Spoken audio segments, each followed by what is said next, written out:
Olá amigos do canal Aprendendo sobre Mediunidade, sejam bem-vindos a mais um vídeo de inspiração. E hoje eu trouxe aqui o livro O Homem Integral, de Joana de Ângeles, na psicografia aqui do Divaldo Franco, tá? E eu não gosto muito dos textos quando eles falam assim, se relacionam ao ser humano como o homem, porque parece que fica pouco inclusivo, né? Não é mulher, é o homem. É claro que a gente sabe que no nosso português mais arcaico, quando se fala o homem neste sentido é toda a humanidade, tá? Mas eu gostaria que fosse o ser, né? O ser integral em vez de o homem integral, né? Mas tudo bem, né? O autor tem o seu direito de escolher, ou melhor, a autora, né?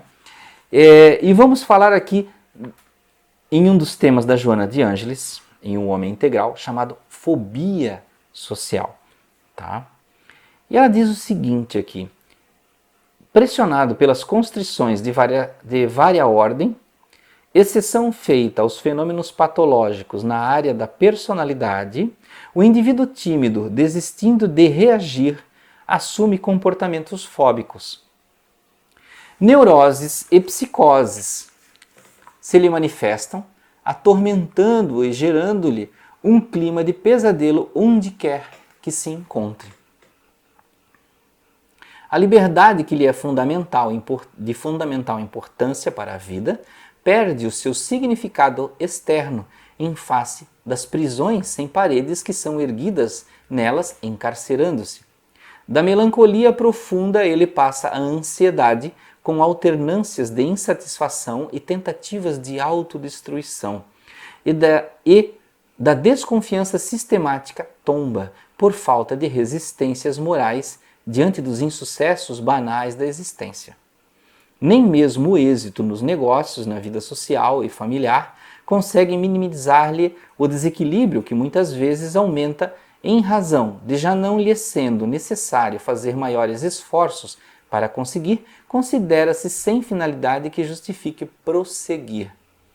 Os estados fóbicos, desgastando-lhe os nervos, conduzem-nos às depressões profundas, e são vários fenômenos no comportamento humano. Viram que ela deu aqui dois exemplos de pessoas que simplesmente se isolam ou pessoas que chegaram num patamar da vida, né, de êxito nos negócios, que elas não se veem com necessidade de se relacionar. Tá? Surge, porém, no momento, um que se generaliza a pouco e pouco, o denominado como fobia social, graças ao qual o indivíduo começa a detestar o convívio com as demais pessoas, retraindo-se, isolando-se. A princípio, apresenta-se como forma de mal-estar, depois como insegurança, quando o homem é conduzido a enfrentar um grupo social ou público que lhe aguarda a presença, a palavra. O grau de ansiedade foge-lhe ao controle, estabelecendo conflitos psicológicos perturbadores.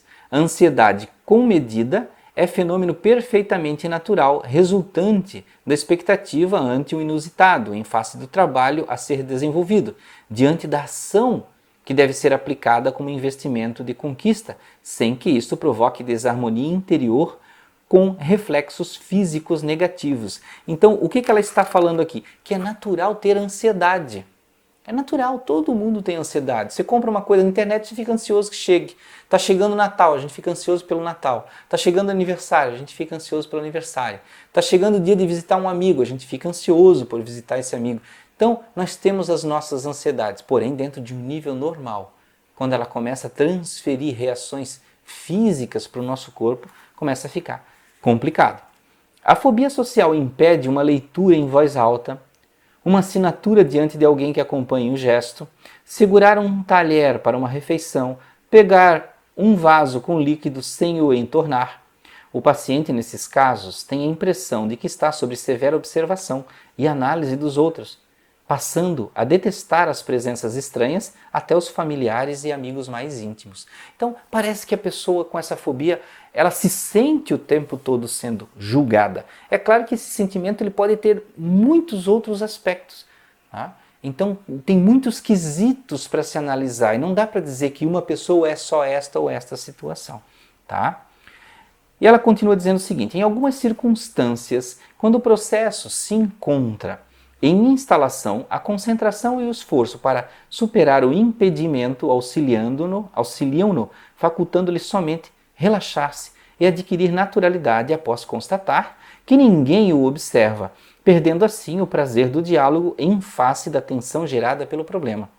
A tendência natural do portador de fobia social é fugir, ocultar-se, malbaratando o dom da existência, vitimado pela ansiedade e pelo medo. O homem é o único animal ético existente. Para adquirir a condição de uma consciência ética, é convidado a desafios contínuos, graças aos quais discerne o bem do mal, o belo do feio, o lógico do absurdo, imprimindo-se um comportamento que corresponda ao seu grau de compreensão existencial.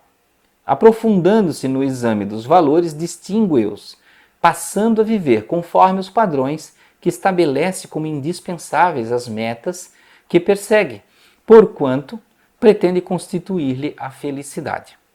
A fim de lograr o domínio desses legítimos valores, aplica outra das suas características essenciais, que é o de ser um animal biosocial.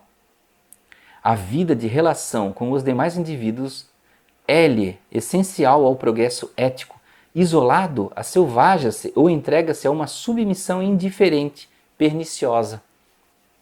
As imposições do relacionamento social exterior, sem profundidade emocional, respondem por esta explosão fóbica em face da ausência de segurança afetiva entre os indivíduos e da competição que graça desenfreada, fazendo que veja sempre no atual amigo um potencial usurpador da sua função, o possível inimigo do amanhã.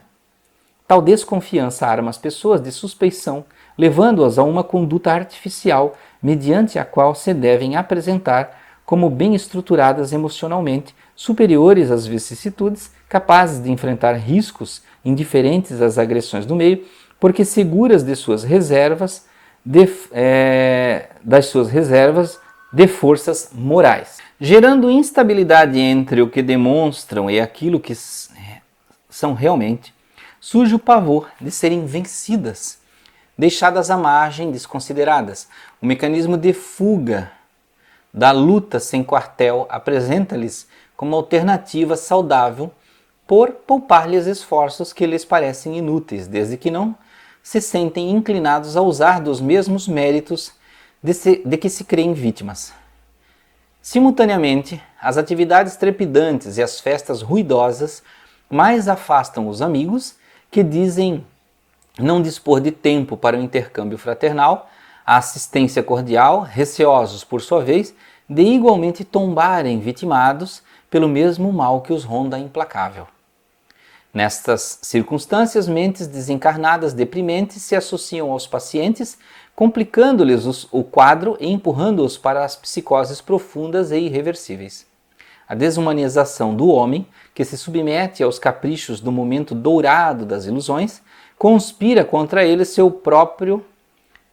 próprio e seu próximo, tornando esta geração do medo a sociedade sem destino.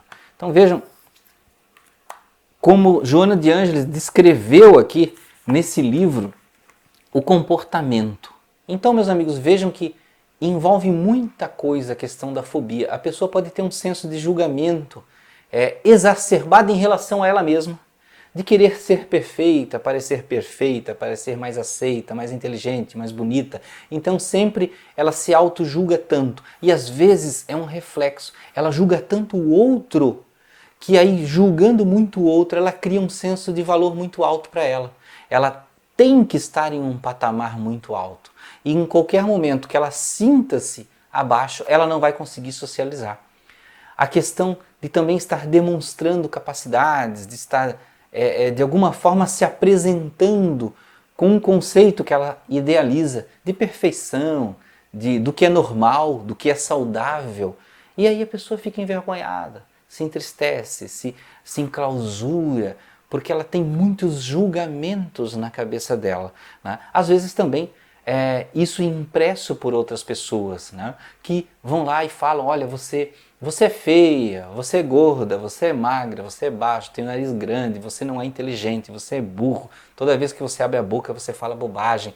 Coisas que Durante a vida as pessoas vão semeando negativamente em nós. Mas isso não quer dizer que nós temos que nos abaixar, nos encolher e ficar só na defensiva. Nós podemos crescer, podemos desabrochar, podemos melhorar e nos cuidar. Então, meus amigos, muito obrigado por ficarem até aqui em mais este vídeo de inspiração aqui com o Divaldo Franco e Joana de Ângeles, né? Em O Homem Integral, ou como eu gostaria que fosse o Ser Integral. Né? E lá tem o outro livro que é o Ser Consciente. Né? Então, meus amigos, muito obrigado. Até o próximo vídeo.